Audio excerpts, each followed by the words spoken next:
आज मैं आप सबको क्लास 12 के फिजिक्स का फर्स्ट चैप्टर इंट्रोडक्शन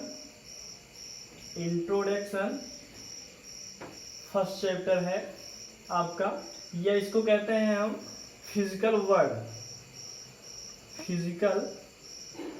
वर्ड के नाम से भी पहले चैप्टर को जानते हैं। उसमें क्या करना है, आपको इंट्रोडक्शन पढ़ना होता है। इंट्रोडक्शन में आपको जैसे पहला फर्स्ट टॉपिक आपको पढ़ना होगा साइंस की डिफिनीशन, साइंस किसे कहते हैं। उसके बाद आपको पढ़ना है व्हाट इज फिजिक्स यानी भौतिकी किसे कहते हैं, फिजिक्स की डिफिनीशन पढ़नी है आपको। उसके पश्चात आपको क्या करना है, फोर्सेस यानी बल, फोर्स पढ़ने होते हैं। तीसरा टॉपिक आपका हो जाएगा फोर्सेस के टाइप पढ़ने हैं।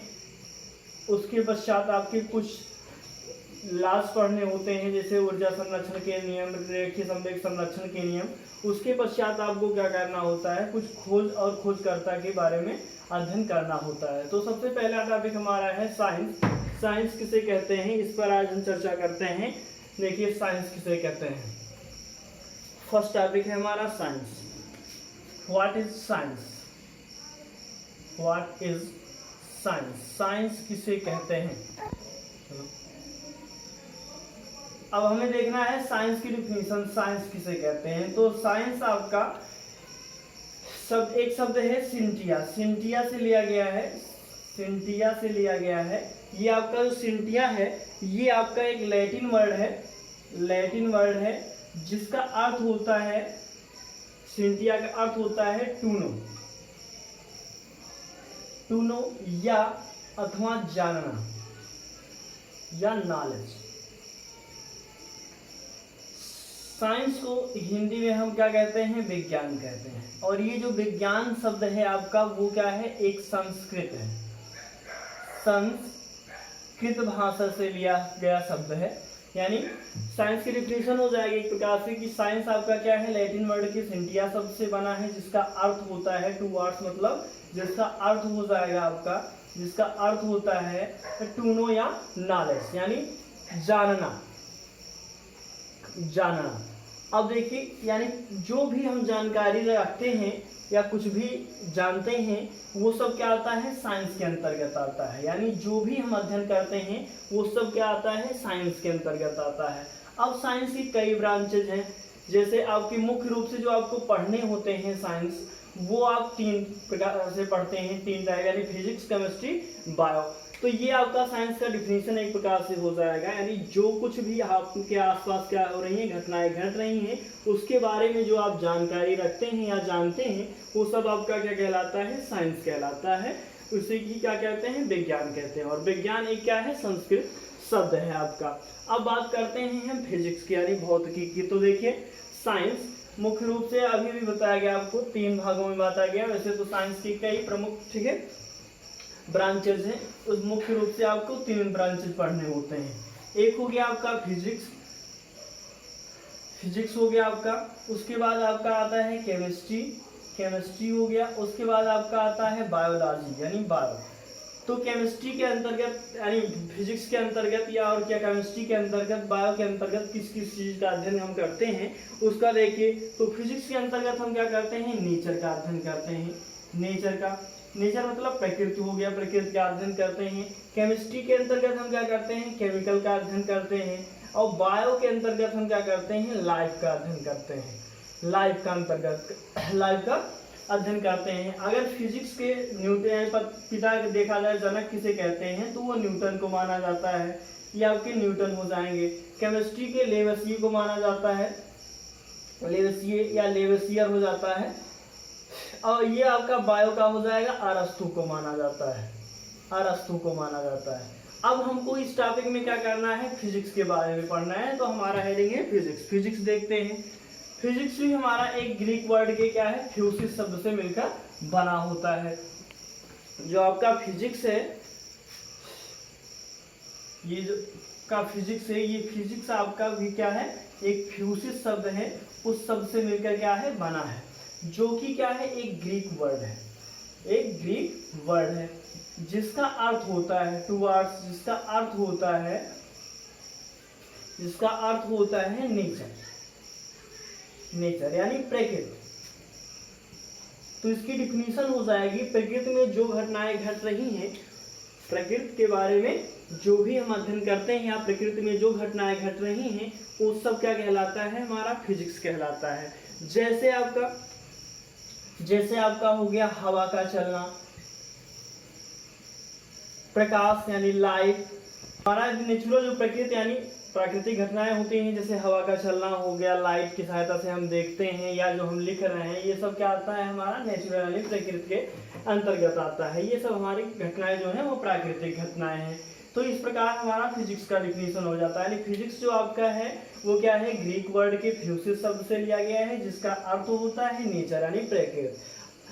तो ये इसकी डिफिनीशन हो जाएगी फिजिक्स की, यानी प्रकृति में घट रही घटनाओं के बारे में अध्ययन करना ही क्या कहलाता है, फिजिक्स कहलाता है हमारा। प्राकृतिक घटनाएं किसे कहते हैं या प्राकृतिक घटनाएं क्या हैं, तो जैसे हवा का चलना हो गया, लाइट की सहायता से जो हम देखते हैं वो हो गया हमारा, ठीक है। ये जो हम लिख रहे हैं ये सब क्या आता है हमारा, ठीक है, नेचुरल यानी प्रकृति के अंतर्गत आता है। अब बात की जाए फिजिक्स को हम क्या कहते हैं, हिंदी में भौतिकी कहते हैं। क्या कहते हैं, भौतिकी कहते हैं। और ये भौतिकी शब्द भी क्या किया गया है, संस्कृत से लिया गया है। ये भी आपका क्या है, संस्कृत शब्द से मिलकर बना है। अब हमें जो चर्चा करना है वो लॉ एंड, ये हो जाएगा आगे देखिए, तो ये हो जाएगा law and principle, law and principle in physics are dynamic. जो हमारा फिजिक्स होता है यानी जिस फिजिक्स के नियम का जो हम पढ़ते हैं, लॉ एंड प्रिंसिपल, लॉ और प्रिंसिपल के बारे में, वो सब क्या आता है, फिजिक्स के डायनामिक के अंतर्गत आता है। एक बात की जाए फिजिक्स में लॉज और प्रिंसिपल की, तो ये लॉज और प्रिंसिपल क्या होते हैं, आपके कांस्टेंट नहीं होते हैं। कांस्टेंट का मतलब ये होता है कि ये क्या होते हैं, 100% सही नहीं होते हैं। यानी ये क्या होते हैं, जो आपके प्रिंसिपल और लॉज बने होते हैं, ये ऑब्जर्वेशन के आधार पर क्या होता है, बनाया जाता है। यानी फिजिक्स में कोई भी लॉ और प्रिंसिपल क्या होता है, ऑब्जर्वेशन के आधार पे बनाया जाता है। और डायनामिक का अगर अर्थ देखा जाए तो डायनामिक का अर्थ होता है स्टैटिक। स्टैटिक मतलब हो जाएगा, ठीक है, अगर स्टैटिक का अर्थ देखा जाए तो कांस्टेंट, ये हो जाएगा कांस्टेंट, यानी जो क्या हो, कांस्टेंट ना हो, स्थिर ना हो, चलायमान हो, वो सब क्या आता है, आपका फिजिक्स के अंतर्गत आता है। तो एक प्रकार से ये कह सकते हैं कि फिजिक्स का लॉज और प्रिंसिपल क्या होता है, बदलता रहता है। क्यों बदलता रहता है, क्योंकि यह क्या होता है, ऑब्जर्वेशन के आधार पर दिया जाता है। ऑब्जर्वेशन का मतलब है, जैसे आपने जी का मान क्या किया, 9.8 निकाला, ठीक है, मीटर प्रति सेकेंड, और कभी क्या किया, ऑब्जर्वेशन किए तो क्या आ गया आपका, मान लीजिए 10 मीटर प्रति सेकेंड स्क्वायर आ गया, या जी का मान क्या आ गया आपका, मान लीजिए, ठीक है, 12 मीटर प्रति सेकेंड आया, तो ये क्या हो जाएगा, ये मान गलत हो जाएगा। तो आपका जो फिजिक्स में लॉज और प्रिंसिपल दिए जाते हैं वो क्या दिए जाते हैं, ऑब्जर्वेशन के आधार पे दिए जाते हैं। इसीलिए ये फिजिक्स का लॉ और प्रिंसिपल ये कहना इम्पॉसिबल होता है कि ये क्या है, एक कांस्टेंट है, यानी एक निश्चित, ठीक है, नियम है। तो इस प्रकार होते हैं। जैसे न्यूटन ने ध्वनि की चाल क्या किया, 288 के आसपास, 288 मीटर प्रति सेकंड के आसपास निकाला, तो ठीक है, और होता कितना है, 332 ध्वनि की चाल होता है। तो उसके बाद सबने कहा कि 332, तो न्यूटन ने क्या कहा कि आसपास उसके क्या है, सही, ठीक है, सही है, लगभग में सही है, यानी इसके करीब में है। क्यों, क्योंकि ताप और दाब क्या होता है, बदलता रहता है। तो लाप्लास ने अपने नियम से क्या किया, सिद्ध किया कि आपका ध्वनि की चाल क्या होता है, 330 या 332 मीटर प्रति सेकेंड होता है। तो इस प्रकार क्या हो गया, न्यूटन द्वारा खोजी गई यानी ध्वनि की चाल का स्पीड क्या हो गया, गलत ठहराया गया। तो लाप्लास ने ये सब बताया। तो इसी आधार पर जब क्या होता है, एक नए कंपोनेंट का खोज हो जाता है तो वो क्या हो जाता है, ऑब्जर्वेशन गलत हो जाता है। तो अब हमें क्या पढ़ना है, ठीक है, ब्रांचेज इन फिजिक्स पढ़ते हैं, यानी फिजिक्स के शाखाएं पढ़ते हैं। अब ये हो गया साइंस का डिफिनेशन, फिजिक्स का डिफिनेशन हो गया। अब हम क्या करेंगे, ब्रांच इन साइंस पढ़ेंगे। In physics, branches in physics, यानी फिजिक्स के कितनी शाखाएं होती हैं। तो फिजिक्स का अगर देखा जाए तो मुख्य रूप से 2 शाखाएं होती हैं, 2 के बारे में आपको अध्ययन करना है। एक आपका होता है क्लासिकल फिजिक्स और दूसरा होता है आपका मॉडर्न फिजिक्स। 2 प्रकार की फिजिक्स का अध्ययन करना होता है। अब देखिए क्लासिकल फिजिक्स, तो क्लासिकल फिजिक्स के अंतर्गत जो आपके टॉपिक आते हैं वो देखिए। तो क्लासिकल फिजिक्स के अंतर्गत सबसे पहला आपका आ जाता है, इसको 4 भागों में बांटा गया। ये आ जाएगा, पहला मैकेनिक्स है आपका, मैकेनिक्स है। दूसरा आपका थर्मोडायनामिक्स,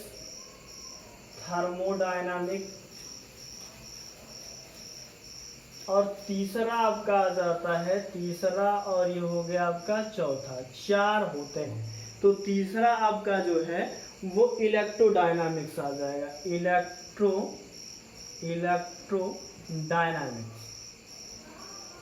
और लास्ट आपका क्या है, ऑप्टिक्स। तो मैकेनिक्स के अंतर्गत हम क्या किस चीज का अध्ययन करते हैं, मोशन का अध्ययन करते हैं। किसका अध्ययन करते हैं, मोशन का अध्ययन करते हैं। थर्मोडायनामिक्स के अंतर्गत देखा जाए तो हम क्या करते हैं, हीट का अध्ययन करते हैं। अगर इलेक्ट्रोडायनामिक के अंतर्गत देखा जाए तो हम क्या करते हैं, चार्ज का अध्ययन करते हैं। ये चार्ज का अध्ययन करते हैं। अब अगर ऑप्टिक्स के अंतर्गत देखा जाए तो लाइट का हम क्या करते हैं, अध्ययन करते हैं। और अगर इसके अंतर्गत क्या किया जाए, टॉपिक का बात किया जाए तो मोशन के अंतर्गत यानी मशीन का मोशन हो गया। इस मशीन के अंतर्गत जितने मोशन होते हैं सब आपके आ जाएंगे। हीट में जैसे आपका हो जाएगा, हीट इंजन हो गया, रेफ्रिजरेटर हो गया, इन सब का थर्मोडायनामिक्स में अध्ययन किया जाता है। इलेक्ट्रोडायनामिक का आपका हो गया, चार्ज हो गया, आवेश रहेगा ही। इलेक्ट्रिक करंट हो जाएगा आपका, मैग्नेटिक हो जाएगा यानी मैग्नेट हो जाएगा। और लाइट की बात की जाए तो रिफ्लेक्शन हो जाएगा, ठीक है। टोटल इंटरनल इफेक्ट हो जाता है आपका इस प्रकार का। उसके बाद टोटल, ठीक है, रिफ्लेक्शन लाइट हो जाएगा। इस प्रकार का क्या करते हैं हम लाइट में, या सूक्ष्मदर्शी हो गया आपका, दूरदर्शी हो गया, इन सब के बारे में क्या करते हैं हम लाइट के अंतर्गत करते हैं। अब क्लासिकल फिजिक्स किसे कहते हैं, क्लासिकल फिजिक्स, तो क्लासिकल फिजिक्स जो होता है एक प्रकार से वो क्या होता है, माइक्रोस्कोपिक होता है। माइक्रोस्कोपिक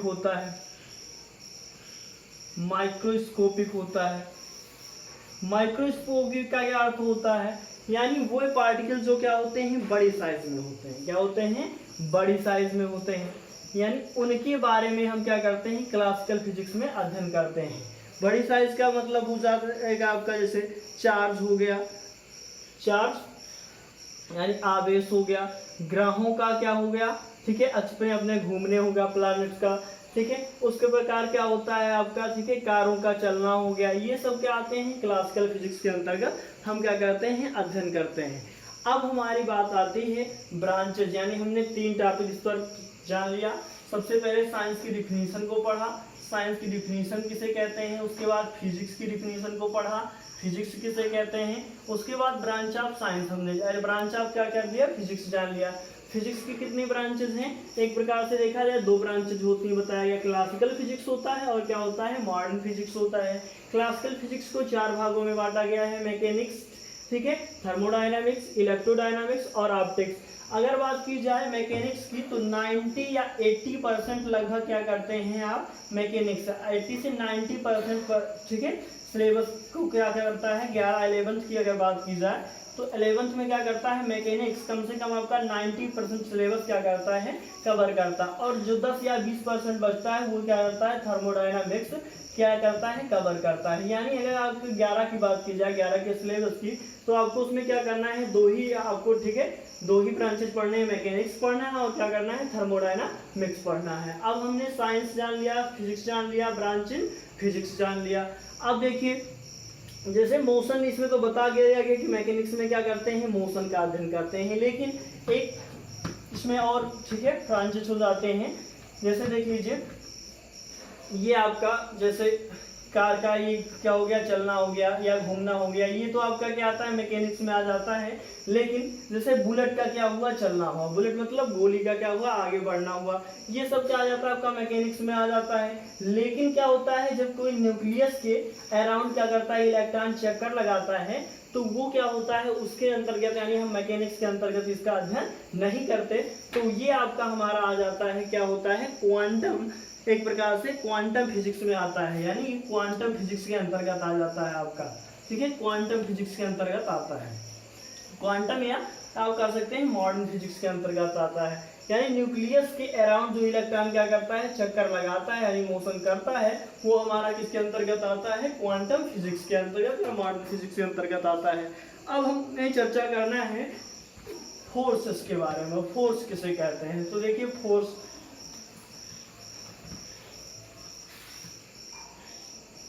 फोर्स अगला हमारा टॉपिक है क्या, फोर्स, यानी बल किसे कहते हैं, बल।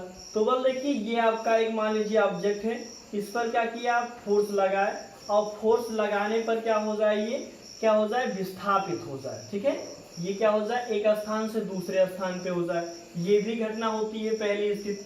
या ये भी हो सकता है इस वस्तु पर क्या करें आप, बल लगाएं यानी फोर्स लगाएं, ठीक है, और ये क्या हो जाए, विस्थापित ना हो, ठीक है, यानी डेल्टा एक्स नॉट, ठीक है, यानी क्या हो, विस्थापित ना हो, तब भी क्या हो सकता है, बल हो सकता है। तो एक प्रकार से डिफिनीशन आपकी हो जाती है, किसी बाह्य वस्तु पर या किसी वस्तु पर लगाया गया वह बल जो उस वस्तु को उसी की दिशा में क्या कर दे, विस्थापित करे या विस्थापित करने का प्रयास करे, वह बाह्य बल या वह बाह्य कार्य क्या कहलाता है, हमारा फोर्स कहलाता है, बल कहलाता है। फिर से सुनिए डेफिनेशन, किसी वस्तु पर लगाया गया वह बाह्य कारक जो उस वस्तु को उसकी दिशा में क्या कर दे, विस्थापित कर दे या विस्थापित करने का प्रयास करे, वह बाह्य कारक हमारा क्या कहलाता है, बल कहलाता है, यानी फोर्स कहलाता है। अब बात करते हैं फोर्सेस। तो इसमें फोर्सेस को क्या करना होता है, टाइप पढ़ना होंगे, यानी type of forces, type of forces. Type of forces की बात की जाए तो इसमें आपको इंट्रोडक्शन में आपके 4 प्रकार के क्या होते हैं, फोर्सेस पढ़ने हैं, ठीक है। सबसे पहला आपका होता है ग्रेविटेशनल फोर्स, ग्रेविटेशनल फोर्स हो जाएगा आपका ग्रेविटेशनल फोर्स। दूसरा आपका हो जाता है इलेक्ट्रोमैग्नेटिक फोर्स, और तीसरा आपका होता है strong nuclear force, strong nuclear force.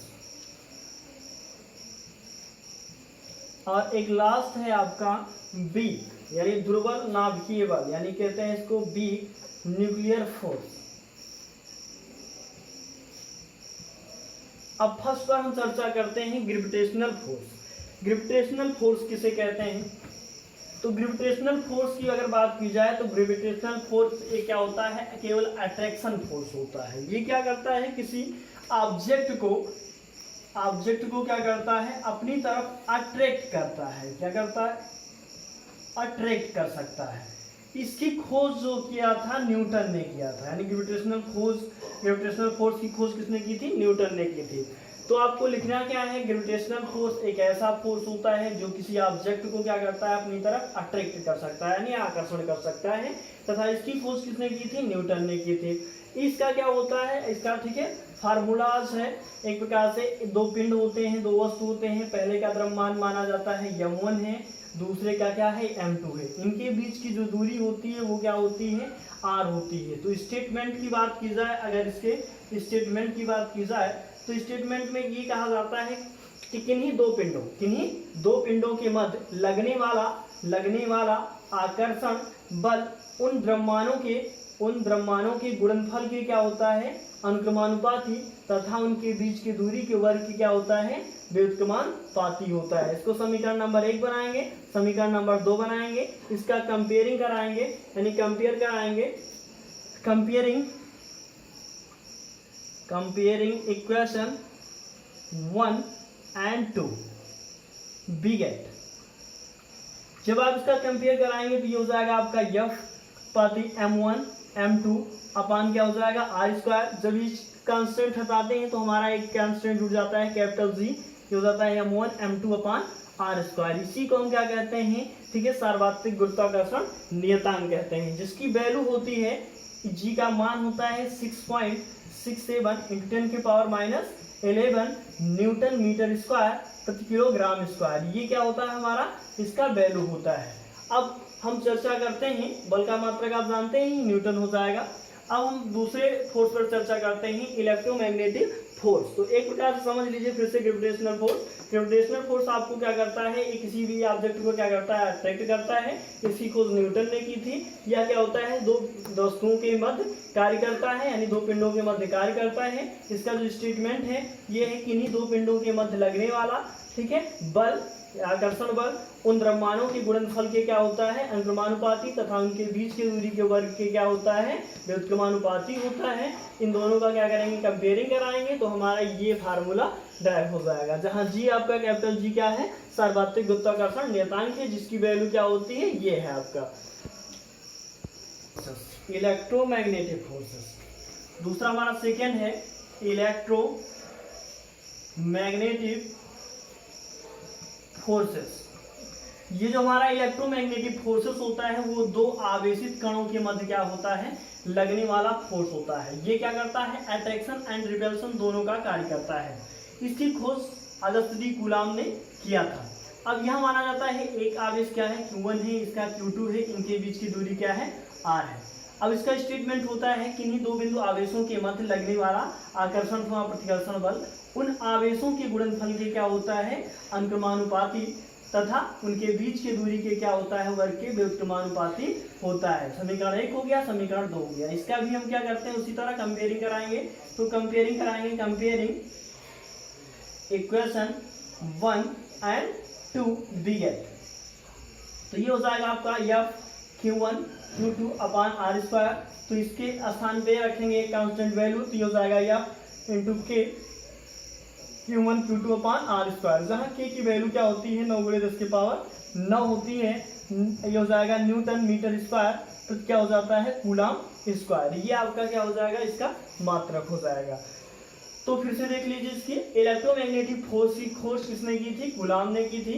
यह क्या होता है, दो आवेशित कणों के मध्य लगने वाला आकर्षण अथवा प्रतिकर्षण बल होता है। स्टेटमेंट में आपको क्या लिखना है कि इन्हीं दो बिंदु आवेशों के बीच लगने वाला आकर्षण अथवा प्रतिकर्षण बल उन आवेशों के गुणनफल के क्या होता है, अनुक्रमानुपाती, तथा उनके बीच के दूरी के वर्ग के क्या होता है, व्युत्क्रमानुपाती होता है।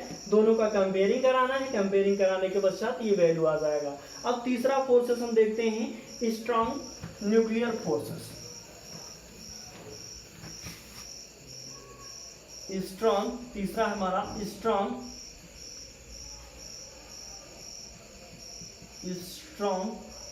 Nuclear forces. Strong nuclear forces.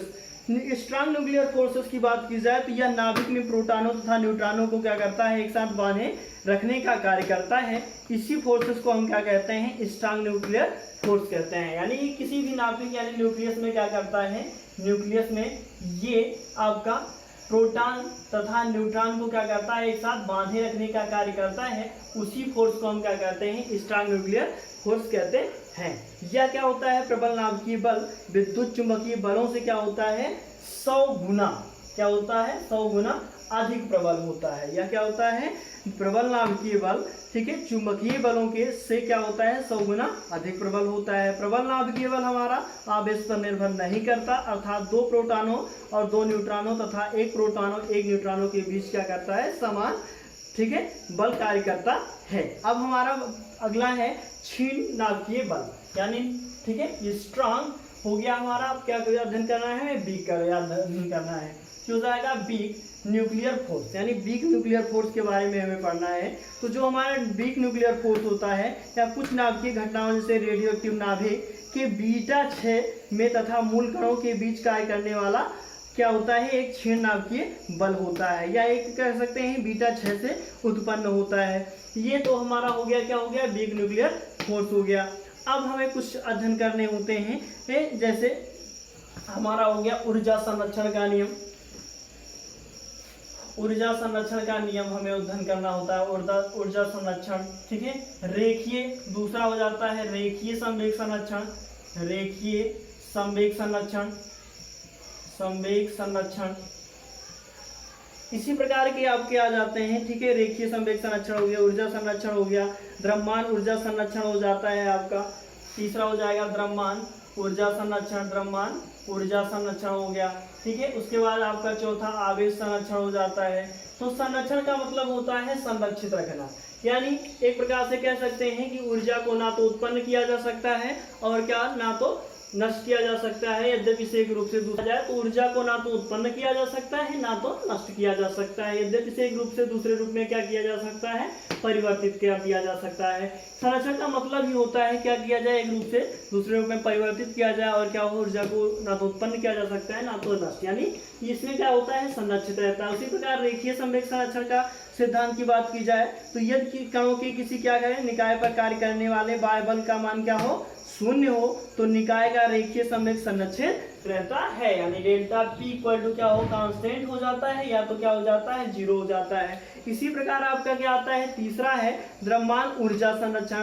तो आइंस्टीन ने इसको दिया था, इसका जो फार्मूला होता है E बराबर क्या होता है, mc² होता है, जहाँ E क्या है, ऊर्जा का समीकरण है, ठीक है, और m क्या है, द्रव्यमान है, c तथा प्रकाश की, ठीक है, चाल है। इसका मान जो होता है वो 3 × 10 के पावर क्या होता है, 8 होता है, मीटर प्रति सेकंड होता है, ये c का मान होता है। और आवेश संरक्षण की बात की जाए तो आवेश संरक्षण का, ठीक है, आवेश की कुछ जानते ही कूलाम ने किया था। तो ये आपका क्या है, एक विलगित निकाय का क्या होता है, कुल आवेश संरक्षित रहता है। इसके अनुसार क्या होता है, किसी भी निकाय का क्या होता है, कुल विलगित निकाय क्या होता है का कुल आवेश क्या होता है, संरक्षित रहता है। तो इस प्रकार हमारे, ठीक है, संरक्षण नियम हो गए। अब हमें छोटे छोटे परिभाषा जैसे अध्ययन करने होते हैं, जैसे द्रव्य किसे कहते हैं, द्रव्य ये हो जाएगा आपका द्रव्य, द्रव्य यानी मैटर, मैटर किसे कहते हैं, तो मैटर आप जानते हैं मैटर के बारे में, ठीक है। ये क्या होता है, मैटर की अगर बात की जाए तो द्रव्य, ठीक है, एक प्रकार से क्या होता है, इससे ना तो, ठीक है, द्रव्य के बारे में अध्ययन करते हैं तो द्रव्य ये 3 चीजों पर डिपेंड करती है। एक प्रकार से निया क्या करती है, स्थान घेरती है, स्थान घेरती है, जिसका क्या होता है, कुछ द्रव्यमान होता है, और जिसे क्या किया जाता है, प्रत्यक्ष या अप्रत्यक्ष रूप से देखा जा सकता है, उसको क्या कहते हैं, द्रव्य कहते हैं। फिर से सुनिए, द्रव्य क्या करती है, स्थान घेरती है, जिसका कुछ द्रव्यमान होता है, जिसे प्रत्यक्ष या अप्रत्यक्ष रूप से क्या करते हैं, देखा जा सकता है, वो सब क्या कहलाता है, आपका एक प्रकार से द्रव्य कहलाता है। तो ये आप सबके क्या हो गए, छोटे छोटे डिफिनीशन हो गए, जिसके बारे में आप सब अध्ययन कर चुके हैं। अब इसके बाद क्या करना होता है, आपको कुछ खोज और खोजकर्ता के नाम पढ़ने होते हैं। उसके पश्चात ये क्या हो जाता है, आपका चैप्टर समाप्त हो जाता है। इस प्रकार आपका ये फर्स्ट चैप्टर क्या हो गया, समाप्त हो गया। अब आपको क्या पढ़ाया जाएगा, नेक्स्ट चैप्टर आपका जो है विमीय विश्लेषण या त्रुटि है, उसके संबंध में आपको नेक्स्ट वीडियो में बताया जाएगा।